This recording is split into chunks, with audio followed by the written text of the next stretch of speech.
Ni Suiza en América, ni América en Suiza, por el doctor en Derecho y Ciencias Sociales de la UDELAR, Uruguay, Fabián Piñeiro. Tras la hecatombe del 2002, comenzaron a operarse cambios de significación en la manera en que los uruguayos se ven a sí mismos y ven a su sociedad. Mutaciones que fueron promovidas desde los aparatos ideológicos de las clases dominantes y facilitadas por los cambios operados en el estado de ánimo de la élite progresista como consecuencia de su acceso al gobierno. En algo que se parece un poco al retorno de lo reprimido, los uruguayos volvieron a verse suizos. Volvieron a leerse y a escucharse panegíricos exaltados en los que se hace culto a la madurez, seriedad, integración, tolerancia y civismo, signos de una excepcionalidad sobre la que se fundamenta el reclamo de no ser tenidos por latinoamericanos. Se instaló en nuestra sociedad una visión en extremo autocomplaciente. El tono de los discursos y de los relatos se fue transformando de manera acelerada. La interpelación, la crítica, fue relegada a los márgenes y en algún sentido invalidada intelectual y políticamente. El largo periodo de crecimiento económico que se inició en el 2003 contribuyó, en buena medida, a la instalación de ese nuevo imaginario político y social. Pero quizás uno de los factores más determinantes de la instalación de ese nuevo imaginario ha sido el cambio de actitud de la élite progresista que trucó la crítica aguda por la apología abierta y la interpelación por la convalidación. La denuncia de los males sociales y la necesidad de cambio articularon el discurso tradicional de esas élites hasta su acceso al gobierno. Esta élite, al acceder al gobierno, renunció a la representación política de las mayorías oprimidas y asumió un rol profesional de mediadora del conflicto social. El acceso al gobierno no obliga necesariamente a ese cambio. Se puede seguir ejerciendo desde allí la representación política de las mayorías oprimidas y negociar desde ese lugar con los grupos de poder dominantes. Pero la élite progresista optó por asumir el rol profesional de mediadora política del conflicto social. Las implicancias que ello tiene en el orden discursivo y simbólico son colosales, porque la asunción de ese rol profesional obliga a convalidar el orden dado.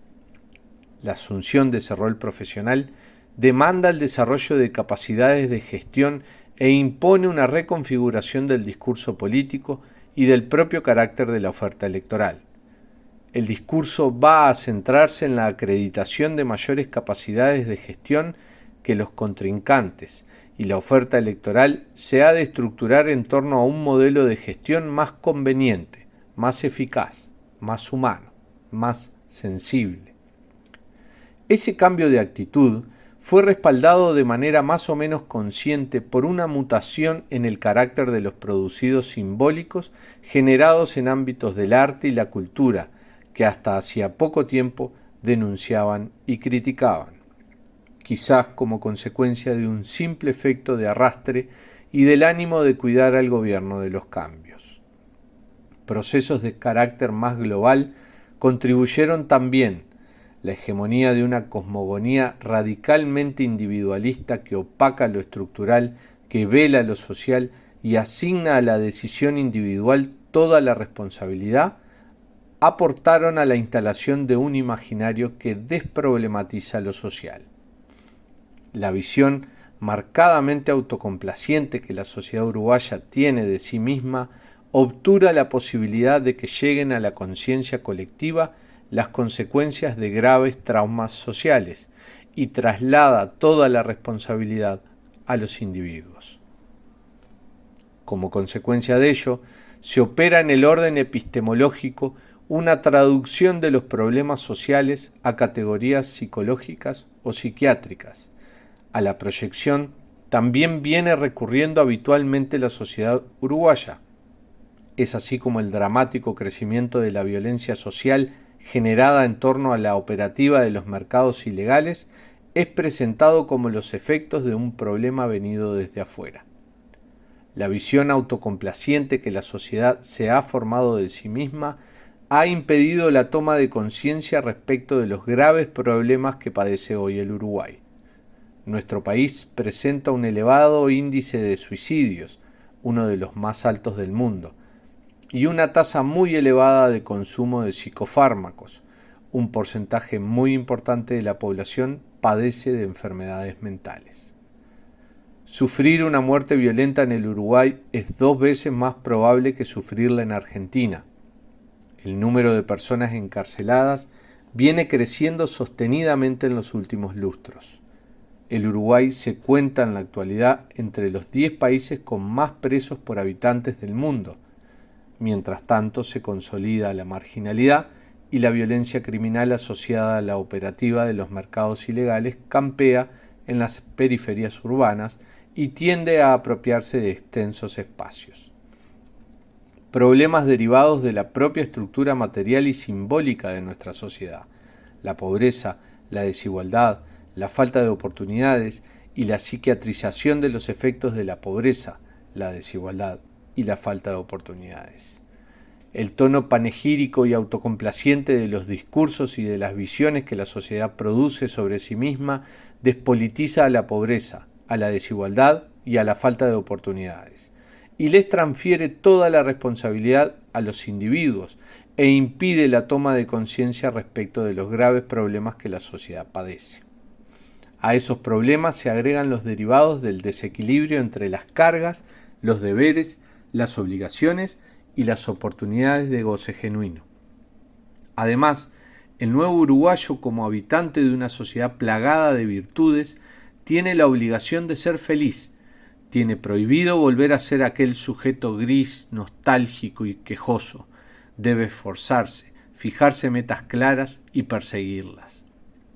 En una sociedad que se ve a sí misma integrada e igualitaria en cuanto a las oportunidades, el no cumplimiento de las metas adquiere el tono propio de un fracaso personal. Esa sociedad, aparentemente igualitaria en cuanto a las oportunidades, reparte muchas más ilusiones que posibilidades reales, y por eso es una máquina generadora de frustraciones. Unas frustraciones que tensionan a los individuos y las muy delgadas tramas familiares, que además de padecer, en la mayoría de los casos de la estrechez material, sufren de una hipersensibilidad por los rendimientos económicos y educativos de sus integrantes. Las angustias, los dolores que genera la miseria, la pobreza, las estrecheces, los desasosiegos de la vida individual y familiar y las desilusiones producidas por la imposibilidad de concretar las metas se han de vivir en soledad y en silencio. Se las trata casi siempre de disimular, porque expresarlas implica una confesión de fracaso e incumplir con el deber de ser feliz.